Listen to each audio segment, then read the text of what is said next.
미 역사상 최악의 복수극 루비스 총기 난사 실화. 1991년 10월 16일 텍사스주 킬링. 점심시간을 맞아 사람들로 붐비던 루비스 카페테리아에선 평소와 다름없는 하루가 흘러가고 있었습니다. 누군가는 식사를 마친 뒤 계산대로 향하고 있었고 또 누군가는 커피를 마시며 수다를 떨고 있었습니다. 아무도 몰랐습니다. 이 평온했던 공간이 지옥으로 바뀌는데 단 30초도 걸리지 않을 거라는 걸. 그 시각 한 남성이 붉은색 포드레인저 픽업 트럭을 몰고 카페테리아 방향으로 달려오고 있었습니다. 그의 이름은 조지 헤나드. 그가 몰던 트럭은 카페테리아의 유리문을 그대로 들이받아 실내로 돌진했고 순식간에 테이블을 덮치며 고객들을 치고 들어왔습니다. 이 충격에 한 여종업원이 차량에 치여 즉시 쓰러졌고 비명과 유리 파편 소리가 가득한 공간 속에서 사람들은 그저 사고라고만 생각했습니다. 엔진이 멈춘 순간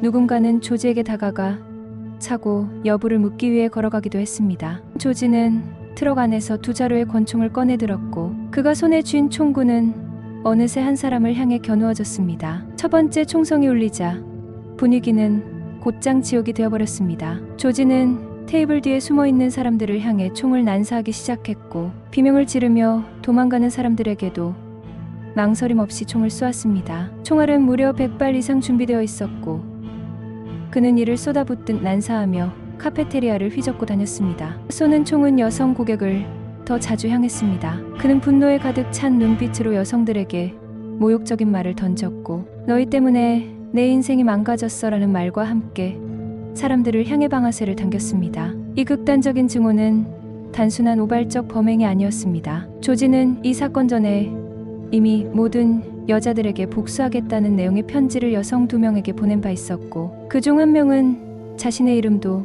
몰라 지어낸 가명으로 편지를 썼습니다. 정신적으로 이미 한계에 다다른 그의 삶은 편집증과 여성 혐오로 점점 변질되고 있었고 결국 그 분노는 이날의 비극으로 폭발하게 된 것입니다. 현장에 있었던 생존자들의 증언에 따르면 조지는 그저 총을 쏘는 것이 아니라 사람들의 두려움을 즐기고 있는 듯한 모습이었습니다. 총성을 피해 식탁 아래 숨은 사람들도 무사할 수는 없었습니다. 조지는 식탁을 뒤집고 그 아래에서 떨고 있는 사람들을 향해 총을 발사했습니다. 단 몇 분 만에 열댓 명이 바닥에 쓰러졌고 몇몇은 숨을 죽이며 그를 피해 도망쳤습니다. 911 신고는 즉시 이루어졌고 인근 경찰서의 켄 올슨 경관이 동료들과 함께 현장에 도착합니다. 그들이 도착했을 때 조지는 여전히 사람들을 향해 총을 쏘고 있었습니다. 켄은 카페테리아 유리창 너머 조지를 확인하곤 조심스럽게 사격 자세를 취했고 기회를 엿보다가 조지의 어깨를 영중시키는 데 성공합니다. 총에 맞은 조지는 비틀거리며 카페 한쪽의 화장실로 도망쳤고 그 사이 경찰들은 카페를 포위하고 대피한 사람들을 구조하기 시작했습니다. 하지만 조지는 끝내 투항하지 않았습니다. 화장실 안에서 다시 총알을 장전한 그는 문을 열고 경찰을 향해 사격을 시도했으나 그보다 먼저 경찰의 총탄이 그를 덮쳤고 몇 발의 총에 맞은 조지는 마지막으로 자신의 머리에 총을 겨누고 스스로 목숨을 끊었습니다. 경찰이 카페 내부를 수색한 결과 총격으로 인해 23명이 목숨을 잃은 채 발견됐습니다. 이 중 여성은 14명, 남성은 9명이었으며 사건의 잔혹함은 당시 미국 역사상 최악의 총기 난사로 기록될 만큼 충격적이었습니다. 조지 헤나드가 스스로 목숨을 끊은 뒤 카페 내부는 고요했지만 그 고요함은 결코 평온하지 않았습니다. 피비린내가 가득한 식당 한복판엔 뒤엉켜 쓰러진 시신들이 있었고 부상자들은 신음하거나 의식을 잃은 채 피웅덩이 위에 놓여 있었습니다. 테이블 밑에서 숨죽인 채 살아남은 이들조차 고통 속에 정신을 잃거나 충격으로 움직이지 못하고 있었습니다. 구조대원들이 도착해 생존자들을 들것에 옮기는 그 순간까지도 현장엔 울음소리 하나조차 터져나오지 않을 정도로 충격에 잠긴 공포가 맴돌고 있었습니다. 부상자 중 일부는 총상을 입고도 살아남았지만 수술실에서 살아날 확률이 50%도 안 될 정도로 심각한 부상을 입은 사람이 많았습니다. 어떤 이들은 팔과 다리를 절단해야 했고 시력을 잃은 이도 있었습니다. 더 끔찍한 것은 그 자리에 가족과 함께 있던 생존자들이었습니다. 어머니의 품에서 살아남은 어린아이, 아내와 함께 식사하던 남편이 그 자리에서 숨졌고 딸과 함께 있던 부친은 쓰러진 딸의 시신 앞에서 주저앉아 울부짖었습니다. 어떤 생존자는 총알이 한 발 한 발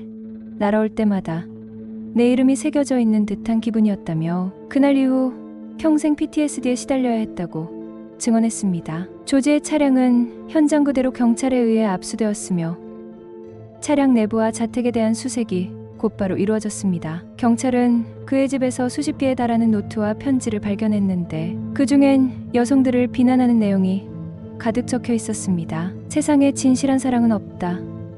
모든 여자들은 나를 비웃는다. 나는 그들에게 대가를 치르게 할 것이다라는 문장들이 반복적으로 등장했습니다. 편지 중 일부는 특정 여성의 이름조차 알지 못한 채 상상의 연인에게 보내는 형식이었고 이들 모두에겐 증오가 묻어 있었습니다. 더 충격적인 사실은 조지가 센 이시드로 맥도날드 총기 난사 사건을 집요하게 분석하며 관련 다큐멘터리를 반복해서 시청하고 있었다는 점이었습니다. 경찰은 그의 VHS 비디오, 기사, 스크랩, 사건 지도 등을 확인하고는 그는 모방 범죄자였다고 판단했습니다. 또한 조지는 그 사건을 일으킨 범인을 나의 영웅이라 표현한 기록까지 남겨두었으며 이는 단순한 우연이 아닌 계획적 모방이었다는 점을 확증해 주었습니다. 이후 언론은 루비스 사건을 연일 일면에 보도했고 여성을 향한 위증유해 증오 범죄라는 타이틀을 붙였습니다. 전문가들은 조지 헤나드가 가진 피해망상, 편집증, 여성 혐오,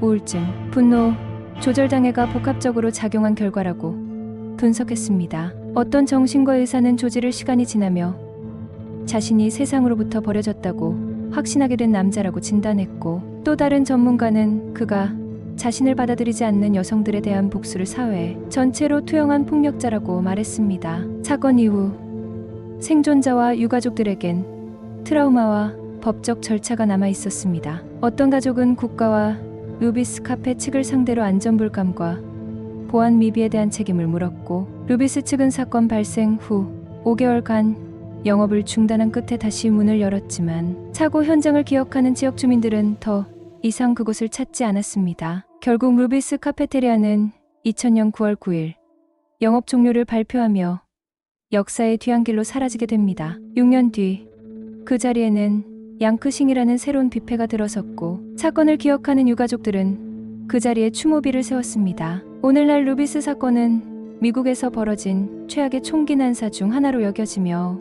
미 연방정부와 각 주 정부가 총기 구매자에 대한 정신적 평가와 기록 열람 기준을 강화하는 계기가 되었습니다. 하지만 조지 헤나드처럼 심리적으로 무너진 개인이 언제 어디서 또 다른 비극을 일으킬 수 있는지는 여전히 불확실하다는 점에서 이 사건은 단지 과거가 아닌 현재와 미래의 경고로도 받아들여지고 있습니다. 끝내 아무 죄 없는 23명이 숨졌고 수많은 사람이 평생의 상처를 안고 살아가게 된 이 사건은 지금도 사람들 뇌리에 깊이 새겨져 있습니다. 그날의 기억은 단지 통계에 남은 숫자가 아니라 누군가의 부모, 형제, 자녀였던 생명들이 영문도 모른 채 잔혹하게 희생된 진짜 비극이었습니다. 그리고 그 안에는 한 인간의 증오가 어디까지 치달을 수 있는지를 보여주는 잔인한 교훈이 남아 있었습니다.